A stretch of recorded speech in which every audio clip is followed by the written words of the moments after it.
وقت کیا چیز ہے میں آج تک سمجھ نہیں سکا ٹھیک سے۔ لوگوں کو سنا اور سنتے سنتے بڑے ہو گئے کہ وہ وقت اچھا تھا، اب حالات نہیں ہیں، وقت بدل گیا۔ اور عقل مند بننے کے لیے ہم نے بھی یہی کہنا شروع کر دیا۔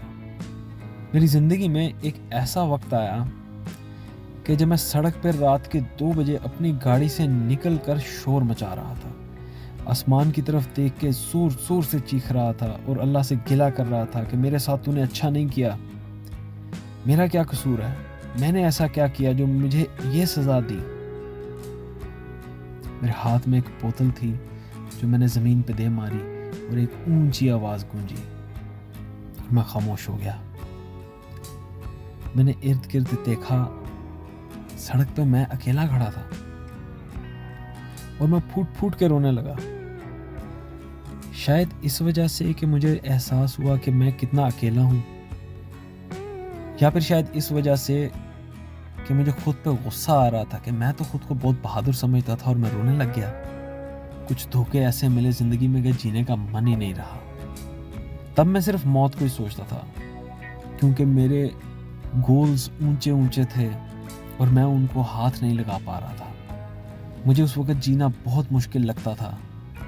کسی بھلے شخص نے مجھے کہا کہ بھائی تو فلاں انسان کے پاس جا، وہ تجھے ایک پتھر دے گا، تو اس کی انگوٹھی بنا کے پہن لے، دیکھ تیری قسمت کیسے چمکے گی۔ اور میں ایک اور سفر پہ نکل پڑا۔ جب میں اس شخص کے پاس پہنچا تو مجھے تو کچھ وہ ڈھونگی لگا، لیکن کیونکہ دل میں ایک بات آ گئی تھی تو میں نے اسی طرح کے نہ جانے کتنے لوگوں کے پاس چکر لگائے، ہزاروں روپے ضائع کر دیے، لیکن نہ تو سکون ملا نہ ہی کچھ ٹھیک ہوا۔ میں نے کہیں پڑھا تھا کہ جب شاگرد تیار ہو جاتا ہے تو اوپر والا کسی استاد کو بھیج دیتا ہے۔ تب میرے دل میں یہ خیال آتے تھے کہ شاید مجھے اب ایسے ہی زندہ رہنا ہے، یہی زندگی ہے اور مجھے کمپرومائز کرنا پڑے گا۔ ایک دفعہ ایک مزار سے گزرتے ہوئے میرے دل میں اچانک خیال آیا کہ کیوں نہ ادھر کچھ دیر رک جاؤں، مزار میں بڑا سکون ہوتا ہے۔ تو میں مزار کے ایک اونچے کونے میں جا کے بیٹھ گیا اور اپنے شہر کو دیکھنے لگا۔ اتنے میں میرے پاس ایک فقیر آ کے بیٹھا۔ اس کی طرف جب میری نظر پڑی تو دیکھا کہ اس کے کپڑے پھٹے ہوئے ہیں، ہاتھ میں بہت ساری انگوٹھیاں اور ایک بڑا سا عصا۔ پہلے تو میرے دل میں خیال آیا کہ یہ بھائی صاحب کہیں مجھے ڈنڈا ہی نہ مار دیں، لیکن وہ مسکرا رہا تھا، میں نے بھی اس کی طرف دیکھ کے مسکرایا اور اپنی سوچوں میں گم ہو گیا۔ جب میں جانے کے لیے اٹھا تو میں نے اپنی جیب میں ہاتھ ڈال کے کچھ پیسے نکالے اور اس کی طرف بڑھا دیے۔ اس فقیر نے میری طرف دیکھا اور میرا ہاتھ دھر دبوچا اور میرے سے پوچھا، کیا چاہیے تجھے؟ میرے منہ سے بھی اچانک نکل گیا کہ خوشی، جو سن کے وہ کہکا مار کے ہنسنے لگا اور مجھے اپنے پاس بٹھا لیا۔ میں بھی جانے کیوں بے اختیار اس کے پاس بیٹھ ہی گیا۔ اس فقیر نے اپنے تھیلے میں ہاتھ ڈالا اور اس میں سے ایک ٹافی نکال کے میری طرف بڑھائی۔ بالکل ایسی ہی ٹافی بچپن میں نانی امی مجھے دیا کرتی تھی۔ وہ ٹافی پکڑتے ہی میری آنکھوں میں آنسو آ گئے اور میں مسکرانے لگا۔ اتنے میں وہ فقیر بولا کہ بچے، جو ہوا اچھا ہوا، جو ہوگا وہ بھی اچھا ہی ہوگا۔ جس دن تو یہ بات سمجھ جائے گا اس دن تو خوش ہو جائے گا۔ میں نے اسے اپنی عقل کے مطابق جواب دیا کہ وقت بہت ظالم ہے، یہ کسی کو خوش رہنے نہیں دیتا۔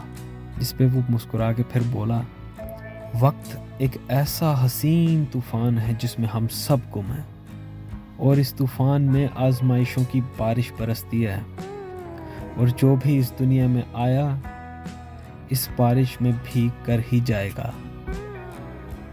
تو نہ طوفان ظالم ہے نہ ہی انسان کا قصور، یہ تو اس طوفان کی ریت ہے، یہ تو اس کا رواج ہے۔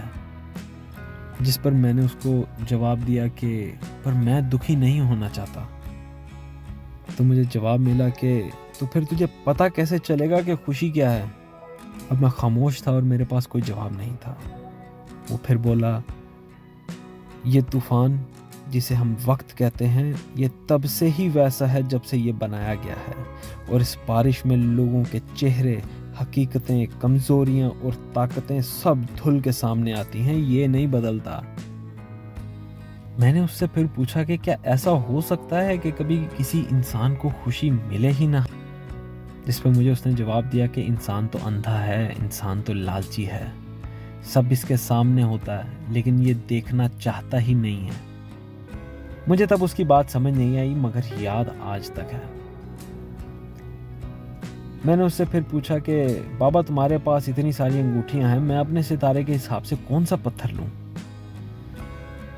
وہ فقیر ایک بار پھر ہنس دیا اور اٹھ کھڑا ہوا، آسمان کی طرف دیکھ کے بولا کہ کیا فرق پڑتا ہے، سب ستارے تو اللہ کے ہی ہیں، جو مرضی پہن لے، مگر اس طوفان سے تجھے صرف اللہ ہی نکالے گا۔ جب غم آئے تو غم کر، جب خوشی آئے تو خوشی کر، اور اس کو یاد رکھ جس نے یہ سب بنایا ہے۔ یہ کہہ کر وہ فقیر چل دیا۔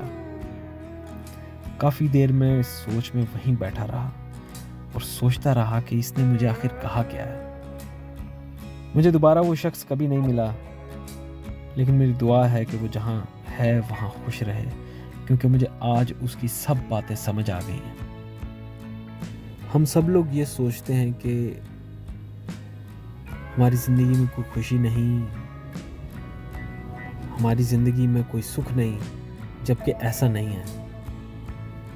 بس ہمیں دیکھنا ہے اور پہچاننا ہے، سب کچھ ہمارے پاس ہے۔